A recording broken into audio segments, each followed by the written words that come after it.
आप सभी को प्रभु यीशु मसीह के नाम में जय मसीह की। Praise the Lord everyone. Good evening. और JLU विजन की ट्यूसडे इवनिंग सर्विस में हम आपका स्वागत करते हैं और धन्यवाद करते हैं परमेश्वर का कि परमेश्वर ने एक बार फिर से हमें ये मौका दिया कि हम सब साथ मिलकर परमेश्वर की आराधना करने पाए। मैं विश्वास करती हूँ परमेश्वर ने आज के दिन में आपको बहुतायत से आशीषित किया होगा और अच्छा रखा होगा। तो क्यों ना जब हम परमेश्वर के सामने कुछ समय बिताने जा रहे हैं प्रभु के साथ, तो जब हम इस वचन में जाते हैं तो आइए हम प्रार्थना में चलें, अपने मनों को तैयार करें और अपने मनों को परमेश्वर के आगे रखें और आज प्रभु से कहें, प्रभु आज मैं जितना भी सुनूं वो मेरे जीवन में फलदायी हो सके। आइए हम प्रार्थना करेंगे। परमेश्वर प्रभु आपका धन्यवाद करते हैं कि आपने हमें पिता परमेश्वर एक बार फिर से ये मौका दिया है प्यारे प्रभु कि हम पिता परमेश्वर सब मिल के आराधना करने पाए। परमेश्वर आपके वचन से सीखें प्यारे पिता परमेश्वर, और आपसे यही विनती और प्रार्थना करना चाहते हैं पिता परमेश्वर, जब हम आपके वचन को सुने बहुतायत से आपका वचन हमें फलवंत हो। जो भी सुने जितना भी सुने हमारे जीवन में काम करे पिता। हर एक के हृदय से बात कीजिए पिता परमेश्वर, हर एक को पिता परमेश्वर उसकी आवश्यकता के अनुसार पिता परमेश्वर आज आप वचन दीजिए। प्रत्येक जीवन में पिता परमेश्वर आज का वचन काम करने पाए। हर एक कनेक्टिविटी के में प्रॉब्लम आने वाली प्रॉब्लम्स को यीशु मसीह के नाम से हुक्म देते हैं दूर हो जाए। आपकी उपस्थिति चाहते हैं प्रभु, आपका अनुग्रह चाहते हैं। बोलने वाले हम नहीं पिता परमेश्वर, आपका आत्मा हो। एक एक शब्द प्रभु आपके आत्मा के ओर से हो और आपकी आत्मिक आग में तपाया हुआ हो प्रभु जी। और आज हर एक को पिता परमेश्वर अपने वचन के माध्यम से आशीषित कीजिएगा। धन्यवाद करते हैं, इस प्रार्थना को अपने उद्धारकर्ता यीशु मसीह के नाम से मांगते हैं, आमीन। फिर से हम आपका स्वागत करते हैं और हम विश्वास करते हैं जब हम लोग इस समय इबादत में आगे बढ़ने जा रहे हैं, प्रभु यीशु मसीह मुझसे और आपसे बात करने जा रहा है। और अगर आप चाहते हैं कि आप और बहुत से लोगों के लिए आशीष का कारण बने इस वचन के द्वारा, तो आप अभी इस वचन को शेयर कर सकते हैं ताकि ज़्यादा से ज़्यादा लोग जुड़ सकें और परमेश्वर के कलाम को सुनकर सीख सकें। जैसे मैं भी सिखाने नहीं सीखने जा रहा हूँ, और मुझे पता है कि जब कभी भी हम अपने मुंह को खोल के भरते हैं तो उसमें शब्द परमेश्वर अपने देता है ताकि हम बोलते बोलते भी बहुत सी बातों को सीख सकें। आज का जो मेरा टॉपिक है वो है ईमानदारी के ऊपर, ऑनेस्टी के ऊपर। और आज मैं आपसे चर्चा करने जा रहा हूँ बाइबल में कुछ ऐसे कैरेक्टर्स के बारे में जिन्होंने ईमानदारी का ऐसा प्रमाण दिया कि हम उनकी गवाहियों को आज तक बोलते और सुनते हैं और जिनसे हम आशीष पाते हैं और सीखते हैं। आइए हम सीधा परमेश्वर के कलाम में जाएंगे और हम लोग निकालेंगे दूसरा राजा और उसका दूसरा अध्याय 1 आयत से दूसरी आयत तक। Second Kings second chapter verse 1 to 2। जब यहोवा एलिया को बवंडर के द्वारा स्वर्ग में उठा लेने को था, तब एलिया और अलीशा दोनों संग संग गिलगाल से चले। एलिया ने अलीशा से कहा, यहोवा मुझे केवल बेतेल तक भेजता है, इसलिए तुम यहीं ठहरा रहे। अलीशा ने कहा, यहोवा के और तेरे जीवन की शपथ मैं तुझे नहीं छोड़ने का। यहाँ पर मैं आपको बताना चाहता हूँ, हम सब बहुत अच्छे से जानते हैं कि एलिया का स्वर्गारोहण हुआ था। स्वर्गारोहण का मतलब वो जीवित स्वर्ग में उठा लिया गया था। और जब एलिया एलीशा से कह रहा है कि परमेश्वर मुझे बेतेल को लिए जाता है, तब देखिए एलीशा अपने स्वामी को छोड़ नहीं रहा है। वो सीधा इस बात को कह रहा है, क्या कह रहा है? फिर से पढ़ें। यहोवा के और तेरे जीवन की शपथ मैं तुझे नहीं छोड़ने का। यहोवा और तेरे जीवन की शपथ मैं तुझे छोड़ने का नहीं। माय डियर फ्रेंड्स, हम यहाँ पर देख रहे हैं एलीशा का अपने स्वामी के प्रति प्रेम, और ये देख रहे हैं कि स्वामी कहीं भी जा रहा है उसका सेवक उसे छोड़ नहीं रहा है। आगे जब हम वर्सेस में पढ़ेंगे तो मैं पढ़वाने नहीं जा रहा हूँ, एक बार नहीं, दो बार नहीं, तीन बार एलिया ने उससे कहा कि तू यहीं ठहर और मैं जा रहा हूँ दूसरे स्थान पे, परमेश्वर का आत्मा मुझे लेके जा रहा है। और उसने ये वाली बात नहीं मानी और वो लगातार एलिया के पीछे लगा रहा। और इस ईमानदारी की ब्लेसिंग देखिए, इस ईमानदारी की ब्लेसिंग ये हुई, हम सब अच्छे से जानते हैं कि एलिया का दूना अभिषेक एलीशा को मिला। और मेरे प्रिय लोगों, जो एलिया पर अनॉइंटिंग थी वो ईमानदारी की वजह से, उसका पीछा करने की वजह से, अपने स्वामी को ना छोड़ने की वजह से और उसके पीछे ईमानदार रहने की वजह से वो दुगनी आशीषों के संग वापस लौटा। एलिया को तो स्वर्गारोहण हो गया, वो तो जीवित परमेश्वर में स्वर्ग में उठा लिया गया, लेकिन उसको जाते जाते देख एलीशा अपनी ईमानदारी और खराई की वजह से उस एलिया की अनॉइंटिंग को लेने में आशीषित रहा। माय डियर फ्रेंड्स, आज आप भी और मैं भी कई बार अपनी ज़िंदगी में ईमानदारी को खो रहे हैं, इसलिए हम अपनी ब्लेसिंग को खो रहे हैं। अगर हम अपने स्वामी के प्रति, चाहे वो कोई भी हो, अगर हम ईमानदार रहेंगे, जैसे बाइबल कहती है जैसे तू परमेश्वर का वैसे अपने अधिकारियों के भी अधीन रहे। और जब हम ईमानदार होकर अपने अधिकारियों के भी अधीन रहेंगे, चाहे वो परमेश्वर में हो चाहे ना हो, पर अगर हम सच्चाई से परमेश्वर के वचन का पालन करेंगे तो कोई भी हमारे प्रमोशन को, हमारे इंक्रीमेंट को और हमारे ऊंचे पहुंचने को कोई भी नहीं रोक सकता है। मैं भी कुछ दिन पहले उरई में, झांसी में गया था और वहाँ पे मैंने एक भाई से मुलाकात की जिनका बात करी जिनका नाम अनुराग जूलियस है। और वहाँ पर एक बहुत बड़े स्कूल में, कॉलेज में वो प्रिंसिपल हैं और कई ब्रांचेस के ऊपर वो प्रिंसिपल है। और उनके जो लैंडलॉर्ड हैं वो परमेश्वर में नहीं है, पर अनुराग जूलियस की ईमानदारी की वजह से वो उनके अधिकारी उन्हें लगातार सारे अपने कामों के ऊपर अधिकारी ठहराते चले जा रहे हैं। और आज मैं देख रहा हूँ कि वो उनसे जब मेरी मुलाकात हुई, परमेश्वर ने 2 से 3 मंजिलों का मकान, 3 4 4 4 व्हीलर की आशीष दे रखी है, लेकिन वो घमंड यहोवा पर करते हैं, विश्वास परमेश्वर पर करते हैं। और मैंने देखा अपनी छोटी छोटी बातों को वो मुझसे शेयर करते हैं, बात करते हैं, हम मिलकर प्रार्थना करते हैं, जबकि वो बहुत ऊंची पोस्ट पर हैं और शायद वो मुझसे बात ना भी करें, उनको इतनी विजडम है, लेकिन उन्हें पता है परमेश्वर के भय में जीना क्या है, इसलिए वो सीखते हैं और परमेश्वर के दासों से काउंसलिंग लेते हैं कि मुझे अपनी ज़िंदगी में आगे कैसे बढ़ना है। और इसकी ब्लेसिंग देखिए, हम जैसे कई सेवक हैं जो उनके कांटेक्ट में होंगे और वो उनसे सीखते हैं, परमेश्वर के वचन से शिक्षा लेते हैं। और आज परमेश्वर उस भाई को बढ़ाता चला जा रहा है और वो सिर्फ कई स्कूल और कॉलेज में ही नहीं, पर उनके कई और प्रोजेक्ट में भी वो उनके अगुए हैं और उसमें सारा अधिकार उनको दिया हुआ है। तो मैं आज आपको एग्जाम्पल के तौर पर बता रहा हूँ, अगर कोई परमेश्वर में नहीं भी है, यीशु मसीह को नहीं भी जानता है, और आप परमेश्वर का भय मान के ईमानदार खड़े रहेंगे, तो परमेश्वर आपको दुगना अभिषेक, दुगना प्रमोशन और दुगनी अनॉइंटिंग के संग इस्तेमाल करने जा रहा है। मैं आपको छोटी सी एक स्टोरी बता के आशीषित करना चाहूँगा और मुझे ये स्टोरी बहुत पसंद है। ये स्टोरी एक छोटे से बच्चे की, जिसकी उम्र मुश्किल से 16-17 साल की होगी। वो एक टेलीफोन बूथ पे जाता है। आज के समय में तो पीसीओ नहीं चलते हैं, पर पहले के समय में आपको पता है कि पीसीओ चला करते थे और बात करने के लिए लोगों के पास मोबाइल नहीं हुआ करते थे।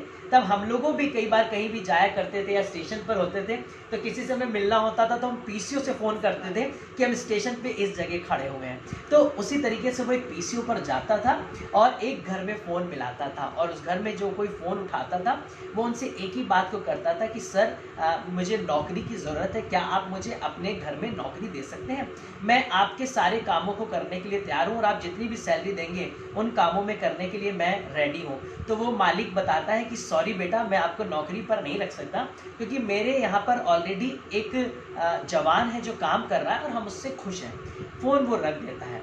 कुछ दिनों के बाद, 1 डेढ़ 2 महीने के बाद फिर से वो उसी फ़ोन पर उसको कॉल करता है, उसी पीसीओ से कॉल करता है। फिर वो कहता है सर अगर आप मुझे आधी भी सैलरी दें तो भी मैं उस जवान के बराबर जो आपका काम कर रहा है मैं उसका पूरा काम करूंगा।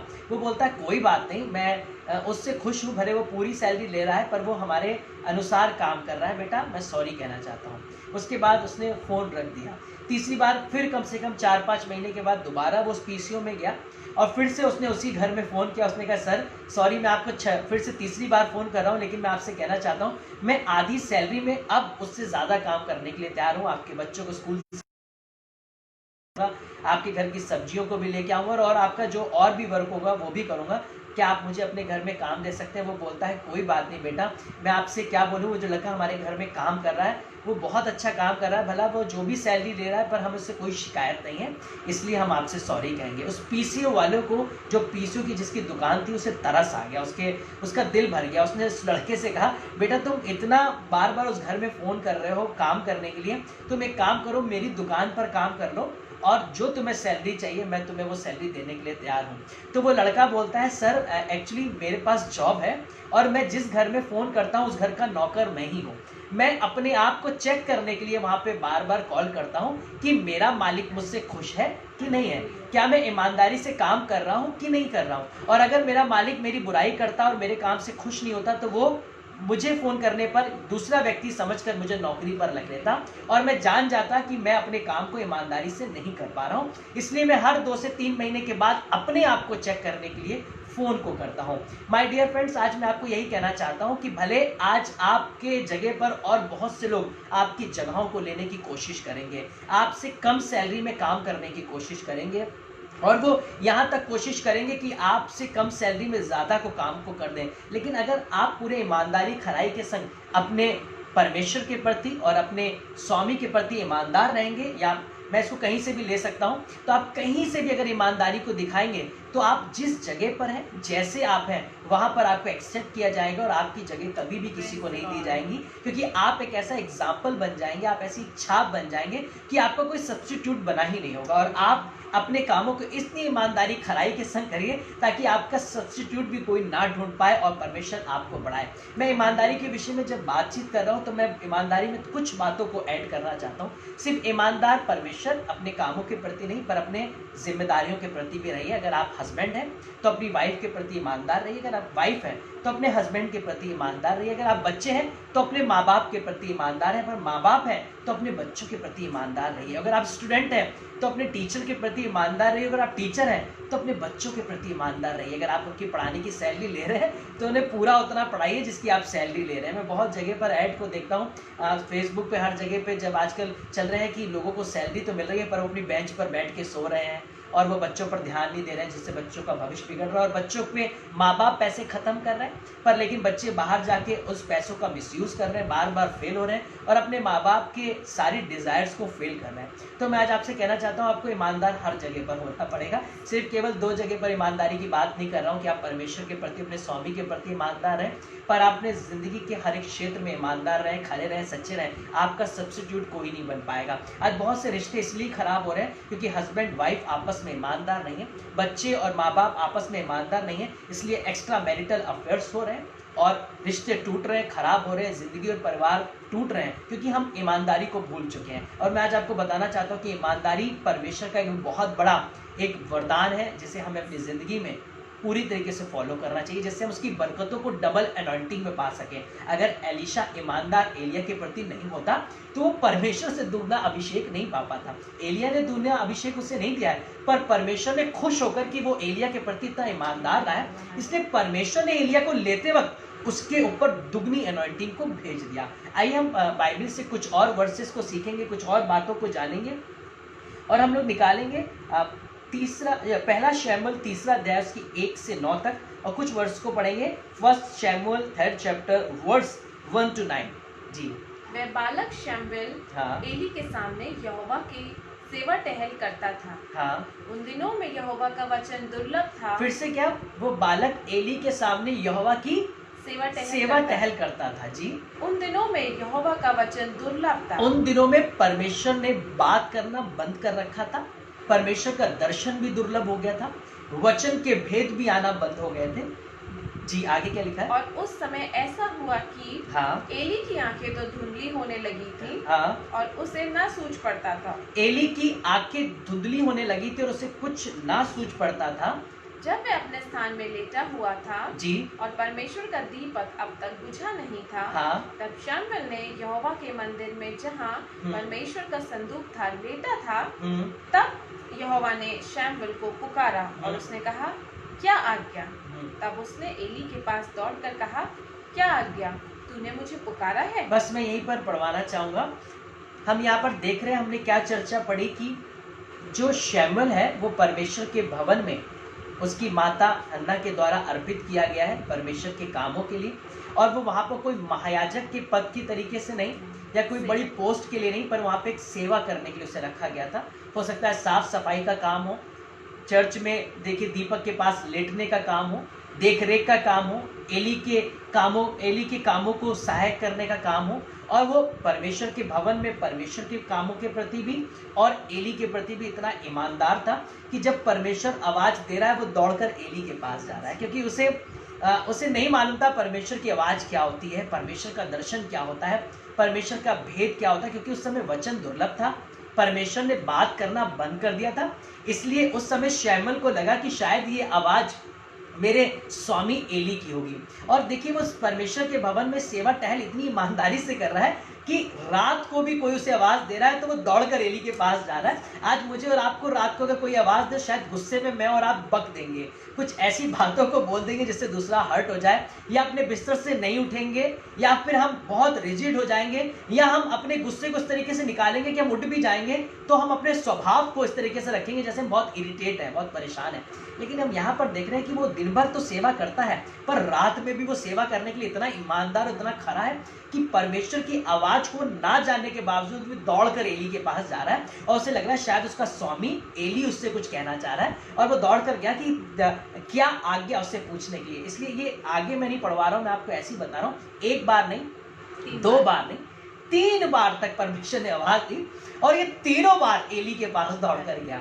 इतना ईमानदार, इतना खरा कि रात को 3-3 बार नींद टूट रही है, 3-3 बार उसको उठाया जा रहा है, पर वो तीनों बार बड़ी खुशी से उठ रहा है और अपने स्वामी के पास दौड़ दौड़ कर जा रहा है। स्वामी बताइए क्या काम, जबकि कोई वो नौकर नहीं था, वहां पे से कोई सैलरी नहीं मिल रही थी, पर वो उसे जो भी काम करने के लिए वहां पे अर्पित किया गया, वो पूरी ईमानदारी से इतना कर रहा था कि बिना सैलरी के वो वहां पर ईमानदार और खरा सच्चा बना हुआ था।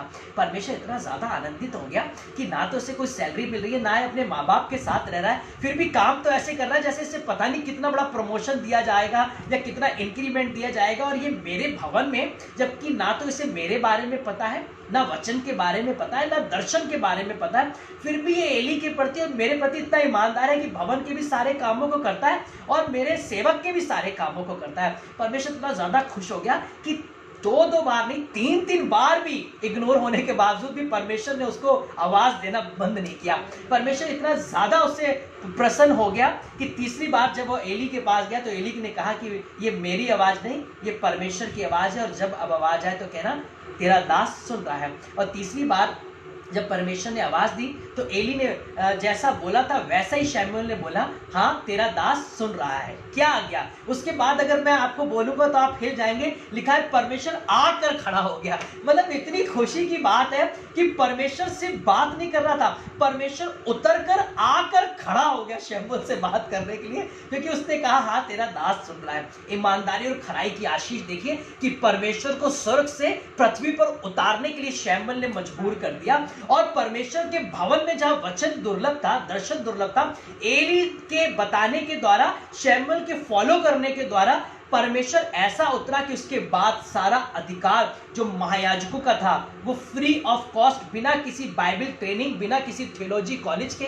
बिना किसी डॉक्टरेट या बिना किसी बिशप या बिना किसी पास्टर प्रोफेट की डिग्री के, सीधा डायरेक्ट परमेश्वर ने उसे वहां का नबी बना दिया। परमेश्वर ने वहां का उसे इजराइल का चरवाहा और महायाजक बना दिया। और उसके बाद एली के वंश के भी बाइबल कह रही कोई अगर जन बचेगा तो उसकी लालसा शमूएल की ओर रहेगी, अगर उसे एक रोटी भी खानी होगी तो शमूएल के पास आकर कहेगा कि भवन में कोई काम हो मुझे बता दे ताकि मैं एक रोटी खा सकूं।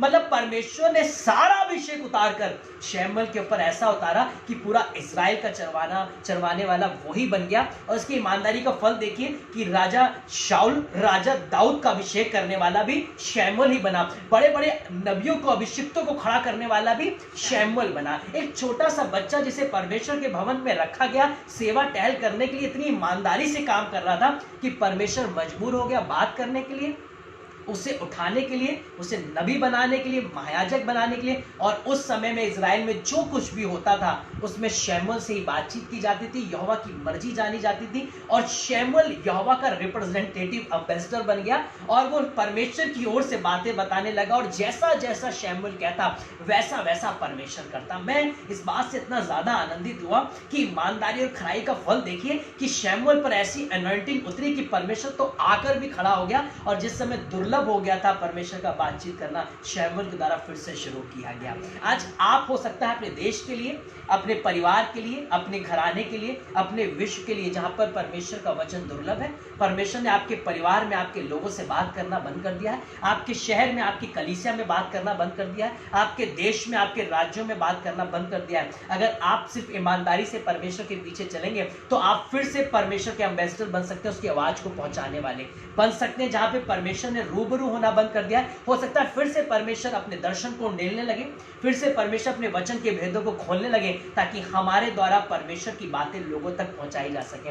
आज आप भले साधारण हो, एक सेवक हो, और केवल आप चर्च में केवल पानी पिलाने का काम करते हो, आप हो सकता है चप्पलों को उठाने का काम करते हो सकता है आप चर्च के रजिस्ट्रेशन या दान इकट्ठा करने का काम करते हो सकता है केवल आप वहां पर विजिट करके लोगों से केवल हालचाल लेने का काम करते हो, लेकिन आपके छोटे ईमानदारी के कामों को भी परमेश्वर अगर देखकर खुश हो जाएगा तो वो आपको वहां का नबी भी बना सकता है, आपको वहां का महायाजक भी बना सकता है, और बिना किसी डिग्री के परमेश्वर आपको उठा के वहां के राज का अधिकारी भी बना सकता है। बस अपने परमेश्वर के प्रति और अपने कामों के प्रति, अपने जिम्मेदारियों के प्रति ईमानदार और खरे और सच्चे बने रहिए। आगे हम लोग कुछ परमेश्वर के वचन को और जानेंगे और हम लोग निकालेंगे डैनियल 6 चैप्टर वर्स 21 to 22। दानियल 6 अध्याय 21 से 22 है।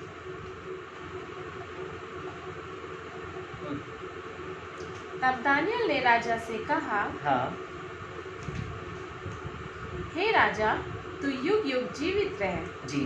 तब परमेश्वर ने अपना दूत भेजकर सिंहों के मुंह को ऐसा बंद कर रखा कि उन्होंने मेरी कुछ भी हानि नहीं की। इसका कारण ये है कि मैं उसके सामने निर्दोष पाया गया, और हे राजा, तेरे सम्मुख भी मैंने कोई भूल नहीं की। यहाँ पर देखिए शेरों की मांद में पड़ा हुआ है दानियल, और शेर उसका कुछ भी नहीं कर पा रहे हैं। और वो शेरों पर हो सकता है रात को सो रहा हो, किसी शेर को उसने तकिया बना रखा हो, किसी शेर को उसने अपना बिस्तर बना रखा हो, क्योंकि शेरों की पिंजड़े में मांद में होने के बावजूद भी शेरों की कोई भी सामर्थ्य से छू सके। इसका रीजन क्या था? इसका रीजन दानियल ने बताया।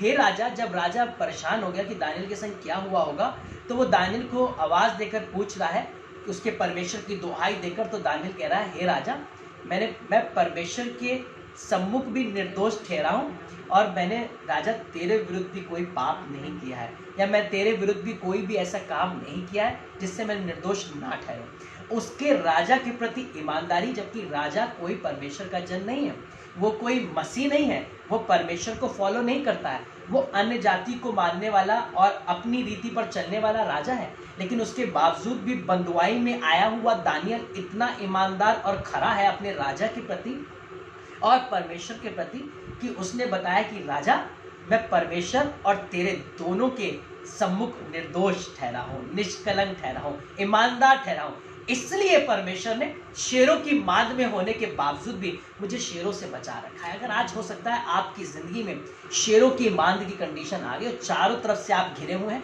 बीमारियों से, कर्जों से, लड़ाई झगड़ों से, तनावों से, डिप्रेशन से, टेंशन से, एंजाइटी से, संसार के लड़ाई झगड़ों से, नेगेटिव बातों से, कुछ शारीरिक दुर्बलताओं से, मानसिक चिंताओं से, हर एक तरीके से शेरों की मांद में आपको घेर लिया गया है। लेकिन अगर आप परमेश्वर के प्रति ईमानदार हैं और आप अपनी जिम्मेदारी के प्रति ईमानदार है, मैं आपको चैलेंज के संग कहने पाऊंगा और कहने जा रहा हूं कि शेरों की मांद में भी आप ऐसे रहेंगे मानो वो शेर नहीं, आपके पालतू जानवर हो, और वो आपके इशारे पर उठेंगे और बैठेंगे और चलेंगे। वो डिप्रेशन, वो टेंशन, वो कर्जा, वो बीमारियां आपके सामने से भाग खड़ी होंगी, आपको छू भी नहीं पाएंगी। जैसे शद्रक, मेशक, अबेदनगो को आग के भट्टे में डाला गया, पर ना तो उनका बाल झुलसा, ना उनके मौजे जले, क्योंकि वो 3 लोग सोच रहे थे हम आग के भट्टे में अकेले हैं, पर परमेश्वर के पुत्र भी उन आग के भट्टे में उनके संग आ गया उन्हें बचाने के लिए, क्योंकि वो परमेश्वर के प्रति ईमानदार, खरे और सच्चे रहे।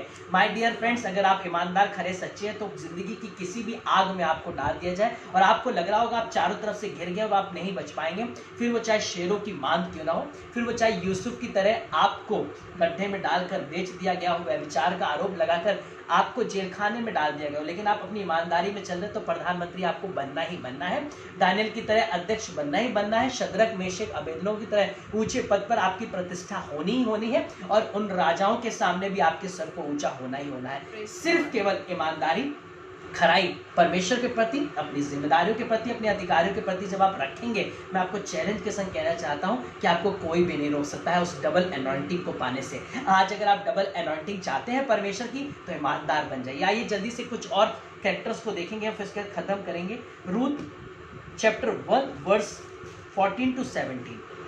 जी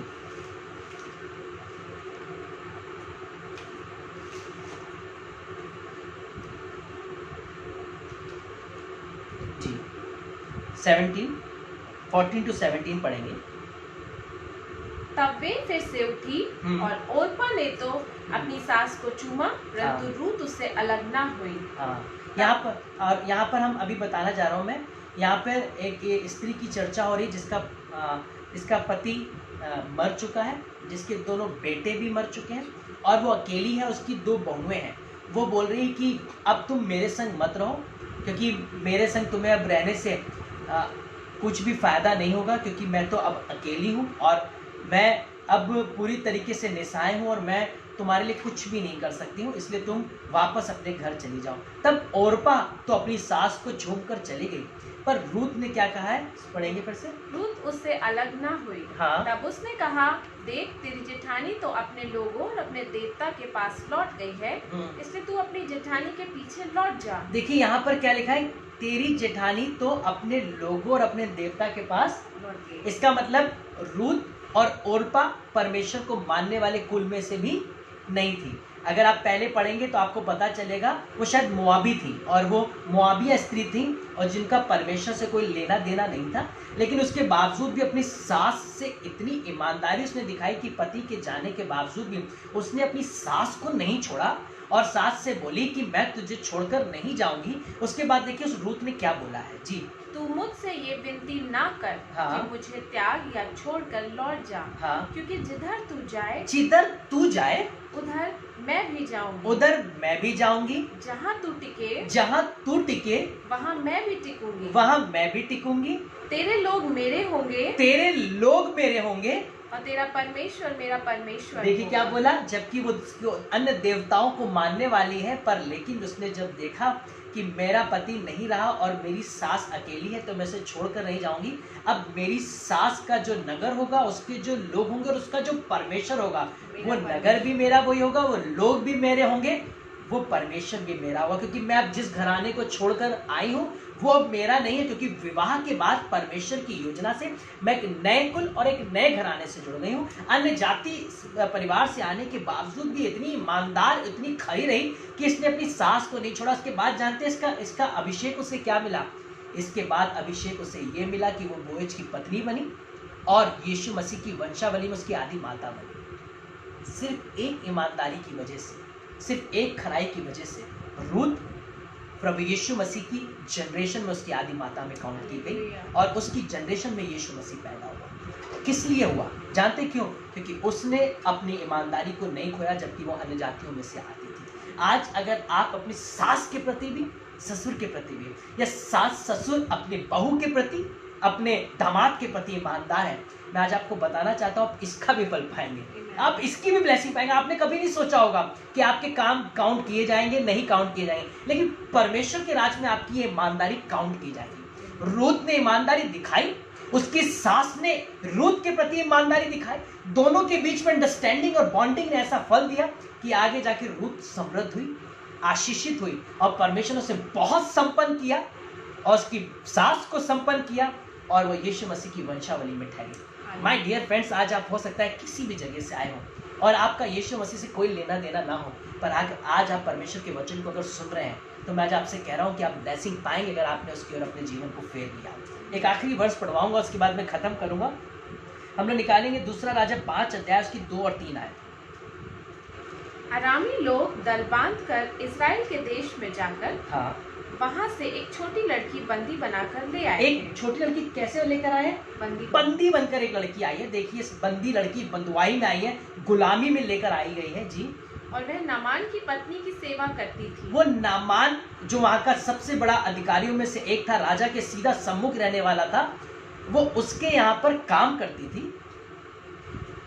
उसने अपनी स्वामिनी से कहा, यदि मेरा स्वामी शोमरोन के भविष्यवक्ता के पास होता जी तो क्या ही अच्छा होता, क्योंकि वह उसको कोढ़ से चंगा कर देता। देखिए वो वहाँ पर बंदुआई में गुलामी में लाई गई है और उसे काम करने के लिए वहाँ पर रखा। हो सकता है झाड़ू पोछा बर्तन करती होगी, हो सकता है बहुत प्रताड़ित भी होती होगी, हो सकता है उसे पूरे पूरे दिन काम में लगा रहना पड़ता होगा, कई बार बेइज्जती का सहन करना पड़ता होगा, क्योंकि आप समझ सकते हैं जो गुलामी और बंदुआई में लोग लाए जाते हैं वो गुलाम कहलाए जाते हैं।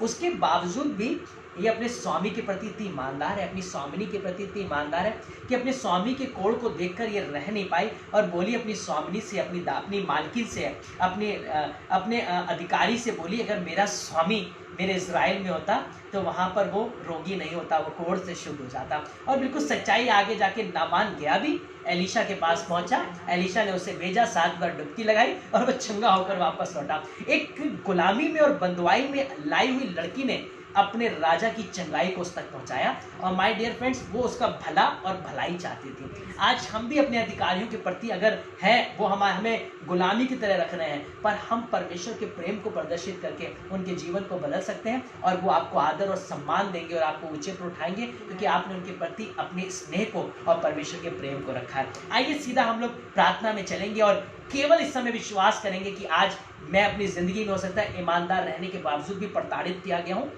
ईमानदार रहने के बावजूद भी मुझे कोई फल नहीं मिला है, लेकिन मैं आज आपसे चैलेंज के संग कहने जा रहा हूँ, लोग आपको नहीं, परमेश्वर आपको रिवॉर्ड देगा और वो अपने समय पर निश्चित देगा। आइए हम नेहा के संग क्लोजिंग प्रेयर में और आशीष में जाएंगे। परमेश्वर पिता, धन्यवाद करते हैं, आपने सच में आज हमें सिखाया है ईमानदारी के विषय में पिता। Yes Jesus. पिता परमेश्वर, आप भी पिता परमेश्वर अपने अधिकारी और हाकिमों के लिए प्रभु ईमानदार रहे पिता परमेश्वर। आज हमें ऐसा बनाइए पिता कि हम सबसे पहले अपने अधिकारियों के लिए और फिर आपके लिए ईमानदार बने पिता। कभी कभी हम आपके लिए तो ईमानदार हो जाते हैं, लेकिन जिन लोगों को आपने हमारे लिए हमारे ऊपर ठहराया है, हम उनके लिए ईमानदार नहीं होते हैं पिता।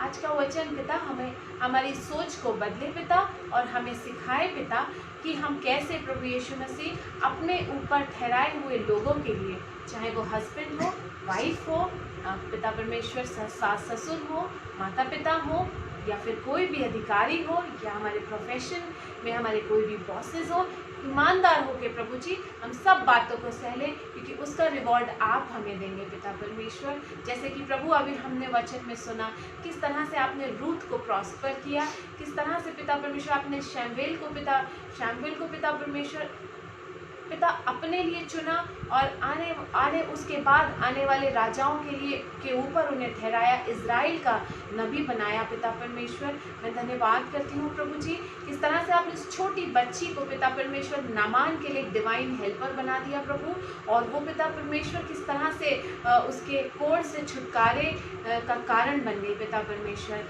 आज ऐसी ही ईमानदारी आप हमें दीजिए मेरे प्रभु।